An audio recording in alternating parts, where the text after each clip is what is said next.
Well, Mike, let's talk a little bit about the topic of Czechoslovakia, and especially from a political perspective. I think that you and I do not want to pose as experts on Czechoslovakia nor its politics, but we do have our roots in the country, and we have visited there within the past year, and so maybe we can just converse a bit about our own experiences along that line. You want to tell me a little bit about your visit? I think it was in last August of 1990 when you were in the country. Yes, it was. I had been on a business trip to another part of Europe, and because my mother was visiting in Czechoslovakia, I thought that would be a nice opportunity to go and visit her and have her take me around and show me some of the old family haunts that I had never really seen as an adult. Do you speak the language? Yes, I do, as a matter of fact, to this day. You speak Slovak, yes. Yes, but with a very hillbilly-type accent, they tell me. Well, that was enabled you to travel around more effectively. How long were you there then? I was only there for about 5 days, but it was 5 days that compressed an awful lot of sightseeing and an awful lot of people that I met. And were you mostly in Slovakia as opposed to the Bohemian part of that country? Right, strictly in Slovakia, which is where my family came from. Yes, and my grandparents were from the Czech side, but were very near the Slovakian border. And when I visited there earlier in 1990 with people from Prague, they said it was interesting that the people who lived in my grandparents' house had many Slovakian phrases in their vocabulary. Evidently, living close to the border, the two languages had sort of melded together, I suppose. Right. And so that they recognized that sort of difference from the way the language was spoken in Prague when you were near the Slovak border. Yeah, I think a lot of people don't recognize the fact that Czechoslovakia is really made up of two separate countries, the Czech part and the Slovak part, that the peoples have different cultures, their languages, although very, very similar or somewhat different. The Slovak language tends to be much more sort of oriented to the Polish, Russian language, whereas the Czech section is a little bit more Germanically oriented. Yes. Yeah, that's a good, also suggests cultural differences, doesn't it, of course? Yeah. That would be important. Well, let's, you were talking about that joining. The joining happened in, I think it was 1918, when we get the modern state of Czechoslovakia. Of course, those areas have long histories to them, but after the First World War, that is part of what occurred, was this joining of the two countries. I think there was, at that time, a major meeting in Pittsburgh in the United States that really set out a lot of that. It's interesting because a lot of Slovaks and Czechs came over. My grandparents ended up in Pittsburgh. I think your parents ended up somewhere around there. Right, south of Pittsburgh. And so there was this major meeting in Pittsburgh, USA, which helped set the stage for this formation of what we call the modern country of Czechoslovakia. I think a lot of people aren't aware of the fact that, in a sense, the state of Czechoslovakia that we know of today was created in Pittsburgh, Pennsylvania. Yes, it is an interesting sort of fact. And of course, there's been sort of tensions that exist between the Czechs and Slovaks all the way along the line since then. And a lot of the political business had to do with pulling that country together, finding ways to work it out. The first president of Czechoslovakia, Thomas I can't recall. Masaryk. Is that how you say it? Masaryk. I was waiting for you to say it because I wasn't sure how you pronounce it. Is that how you say it, Masaryk? Masaryk. Yeah. Masaryk, yeah. I'll listen to your ear better than my own, Masaryk. And anyway, as I understand it, he was a Czech, but in the government you had to have a certain number of people who were from the other side, the Slovaks. So if the president was a Czech, there had to be a number of prominent Slovaks within the government. So they were trying to put all of that together. And of course then, I mean, the major things that happen in their history then occur in relationship to the Soviet Union, the Communist bloc, 1948 being put under the communist rule and the imposition of a political system. Then you have in 1968 the famous Prague Spring associated with Alexander Dubček and the tanks rolling into Prague and the other Warsaw Pact countries dominating Czechoslovakia, being under the thumb and closely aligned to the Soviet Union after that, and then finally leading up to the Velvet Revolution in 1989. So any of that history, Mike, that you want to comment on at all? I want to concentrate on the Velvet Revolution myself. But I think given the time, we ought to probably concentrate on However, Mike, I just thought of something I did want to bring in, and that is the trouble during the Second World War. I think this is worth talking about, because Hitler's idea, as I understand it, and I think we'll get into some argument on this, but let me sketch out my view of it, and then you sketch out your view from your family history. But my sense is that that Hitler wanted the Sudetenland, part of Czechoslovakia, and wanted to take the Czech territories. And on the other hand, he wanted to see Slovakia sort of set up as a sort of Switzerland type place. It was meant to be a buffer between he and the Russians. And the Russians, a buffer state. Now, there was, at this time, comes forward this Monsignor Joseph Tiso, T-I-S-O, who went to Germany and met with Hitler and so on, and came back, and my reading of it, tried to set up this theocracy, sort of a Catholic theocracy, in which government officials and teachers had to sort of hold a strict conservative Catholic line. There was sort of censorship. There was dancing was not allowed, and so on.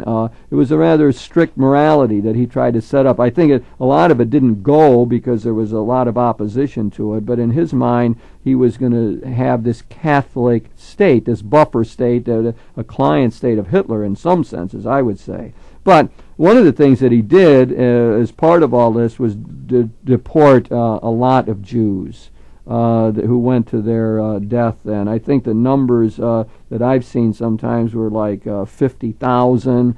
Sometimes I see 60,000. It's not exactly sure of those numbers, but apparently during this time a lot of Jews were rounded up and deported. And the Vatican, the Pope, really didn't like this, and Pope Pius XII, and said to Monsignor Tiso he wasn't supposed to do this anymore, and evidently that stopped at some point. Later on, after the war then, Monsignor Tiso was brought to Prague and tried as a war criminal, I guess, and eventually hung in Prague. And just to finish out my story here and then give you your chance, in July of 1990, just last year, then there was some event honoring this Monsignor Tiso, who really was seen, I guess, as a hero within Slovakia. And I know at that time Havel was upset, and a lot of the Czechs saying, why are we honoring this guy who shipped off all of these Jews, 58,000, that's what Havel said then, 58,000 Slovakian Jews, and who wasn't faithful to the homeland during this time. So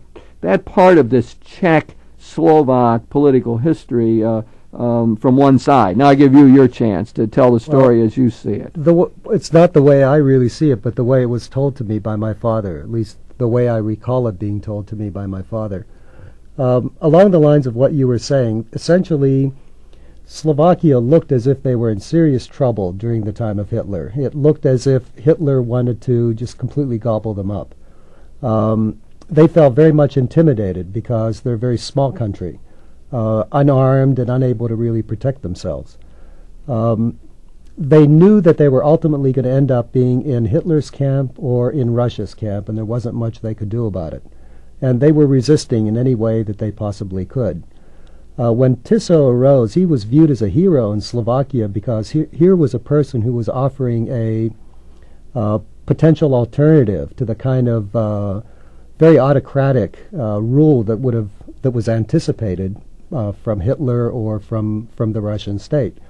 And although it's very unfortunate that the Jewish problem existed at that time too, which my father spoke much of because he recounted to me countless stories of how he had protected and hid Jewish businessmen that he knew who were being sought by, authorities. He would hide them in basements and whatever until there was an opportunity for them to flee to safety somewhere. So that part is not exactly the most shining part of that particular bit of history. But be that as it may, I think the people viewed him as being a great person because he was offering that hope of continued democracy and that hope of a non-totalitarian kind of a state. Mm-hmm. That's interesting, and I think that this is operative yet today, as you see sort of separatist movement within the Slovakian part of the country, feeling that they're dominated by the Czechs, by the people in Prague, by Havel, and so on, and that there at least is a party, a political party within Slovakia that does want to separate out and to have their own independence. I know that this, from many viewpoints, would be an unhappy event, I think, but we have to recognize that that still occurs, and that was part of Monsignor Tisso's legacy and the fight that went on over him recently, just a few months ago. Right, and I think from an economic standpoint, if I could revert to my background, economics, from an economic standpoint, the two parts of the country, the Czechs and the Slovaks, badly need each other. Much of the agriculture that exists in Czechoslovakia is located in the Slovak portion, and much of the industrial base is in the Czech section. So clearly those two geographic parts of Czechoslovakia need each other quite badly, and I would think it would be a very tragic economic conclusion to have them separate into two separate countries. I think that I would agree with that, and I think one hopes that they find their way to work it out. If there's a symbol of how to do that, I suppose it is Václav Havel, the poet and playwright, who is now the president of the country, a most improbable happening, a fellow who had signed the Charter 77 document. That's back in 1977. There were about 1,000 leaders within Czechoslovakia who protesting against the imposed communist system, and saying that they wanted greater freedom and even for the government to live up to some of its own ideals. Somewhat moderate document at the time, but Havel signed that, and as a result found himself in jail on various occasions. And this man who was jailed by that government eventually is the leader in the Velvet Revolution of November 1989, and then is finally elected in June of 1990 as the president of the country. I mean, it's such an unlikely happening. I guess one of the great signals of hope to me in the whole of the 20th century, a century that went badly in so many ways, and as it gets near its end, has this marvelous kind of event that we know as the Velvet Revolution. The interesting part about Havel is the fact that he is a writer, and I think a lot of people just don't expect to see a writer come forward as the leader of a nation, just as here in this country we never thought an actor would be a president. Exactly, yes, a nice sort of parallel. Some people would want to say that Havel takes very different viewpoints, however, from our actor president, yes, I suppose, in his own politics. Mike, I want to rehearse a little bit of what happened then in that Velvet Revolution. There's a wonderful book. It's called The Magic Lantern, and the author's last name is Ash. I'm forgetting the rest of his name, but it's a wonderful book, and he was there with Havel and the other actors in this whole business during November of 1990 when the revolution occurred, and he goes through it. 1989, wasn't it? 1989. What did I say? 1990. Thank you for correcting that. November 1989. And just some of the highlights I remember from the book, and then maybe we can bounce off of that a little bit. The strong sense of many people that it was a student-led movement. As a matter of fact, in the first phase of the whole thing, there was a march where the students wanted to commemorate a young person, a student who had been killed by the Nazis 50 years before. And they said, well, the government let them have this march. So they had it, and they headed into Wenceslas Square. When I stayed in Prague, I stayed right on that square. It's one of the most magnificent avenues that one sees anywhere in the world, and at the head of it is the National Museum and the great statue of King Wenceslas. And the students came into the square and had their candles and so on, and instead of just remembering this Nazi atrocity of the past, they started to chant more freedom slogans now in relationship to the government. And of course the police came in and in a very brutal fashion just put this down, women and children and so on, and that sort of was like the spark. And it sort of went from there. And at that point then another group was formed with Havel as a head called Civic Forum. Shortly after the students, and they sort of, I would say, took over the leadership from the students, although the students became very much involved. And they used to meet in this theater off of Wenceslas Square called the Magic Lantern, and Havel had his office down below around that theater.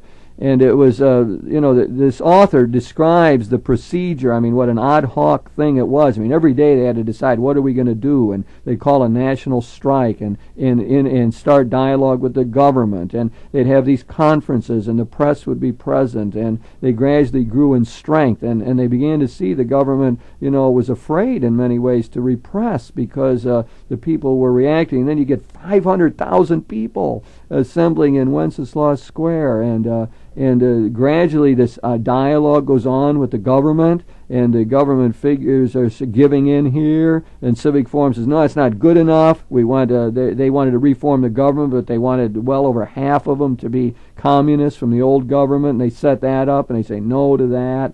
And finally, they get to the point where the government caves in and says that the Communist Party does not have preeminence anymore, and we're going to eventually have free elections. We'll have an interim government. They all resigned, and you got a government out of 21 people in the governing group. I think there were only a handful of real communists left. And, of course, Havel was elected the president. But it's exciting reading, one of the most exciting periods, I suppose, in the history of the world, revolution without any bloodshed, to bring down a whole government that had been the most repressive of all the Eastern European governments for all those years. I think we need to put that whole period in Czechoslovakia also into a little bit of perspective.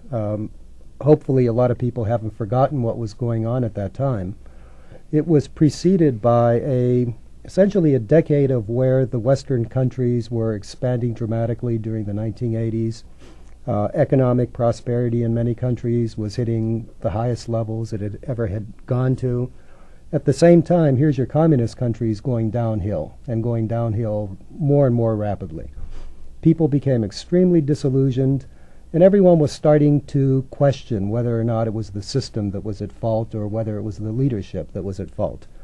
The leadership kept coming back with innovative programs, trying to show that they are trying to do what they perceive to be the best ways to solve the problem. And none of that seemed to be really helping. It just kept going down and down and down. I'm convinced that during that period, an awful lot of people just got completely persuaded that communism just no longer works. And we started seeing people testing those communist ruling parties around the world. We saw it in China. We saw the rumblings that were occurring in Russia. We saw the rumblings in Poland.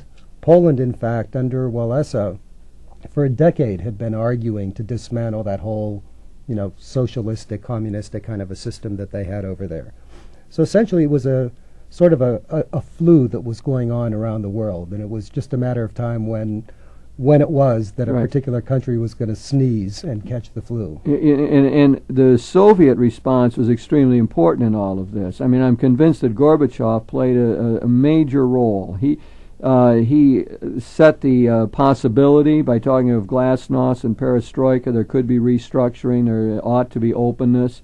And the Czechs knew, the Civic Forum people got the clear message that indeed the tanks would not roll into Prague as they did in 1968. That gave them a free hand and allowed them to function more openly. In fact, there was a time when the Civic Forum people during that month of November were very demonstrably received into the Soviet embassy. A clear sign from Moscow that, no, we're not going to suppress these people at all. And I think that's when the government knew they were in big trouble. So my reading of it is I give a lot of credit to Gorbachev and the Soviet response that made it possible. There was another factor going on at that very same time, and that is, if you remember, the Malta summit between Gorbachev and Bush.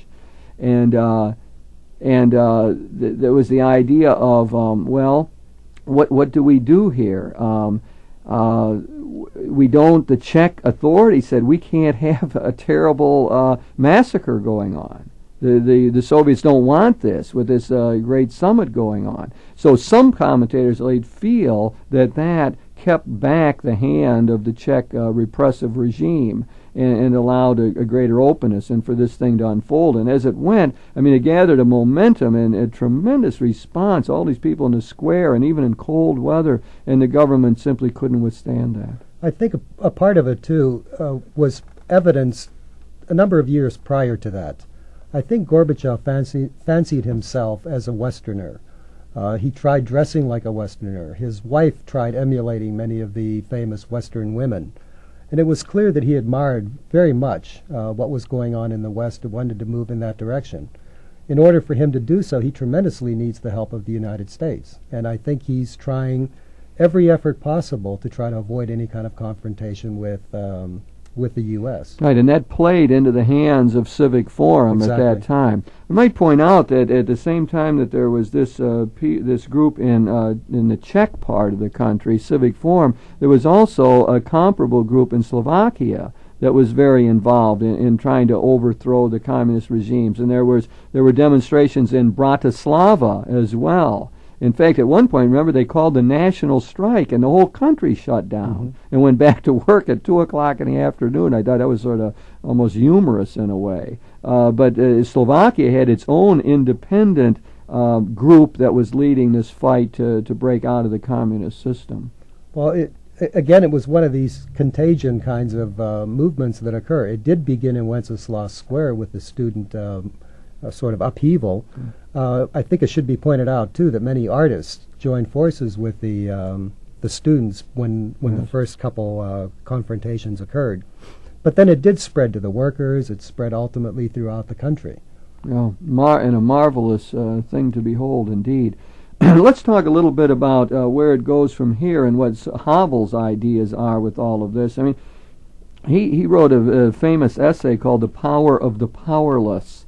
And Havel is quite an astute reader of the human scene, I believe, in many ways. And in his politics, I think some people think he surrounded himself with incompetent people, and maybe a playwright can't finally lead this thing. But he is a symbol of unity, and he holds the thing together and is greatly revered, as you recall from your visit to Czechoslovakia. I mean, there's a strong positive feeling towards him. But he talks about politics in a little different way. He wants a politics in which society is clearly distinguished from the state. Now, that happens to be a prime principle in Catholic social teaching, and so I latch on to that. But he wants a clear distinction between society and state. He wants the society as a whole to have a lot of intermediate bodies. It's almost like the principle of subsidiarity in Catholic social thought that says you ought to have these smaller groupings that have autonomy and have their own interests and work for the common good. So he wants a strong society in that sense. So he wants artists to be involved and students and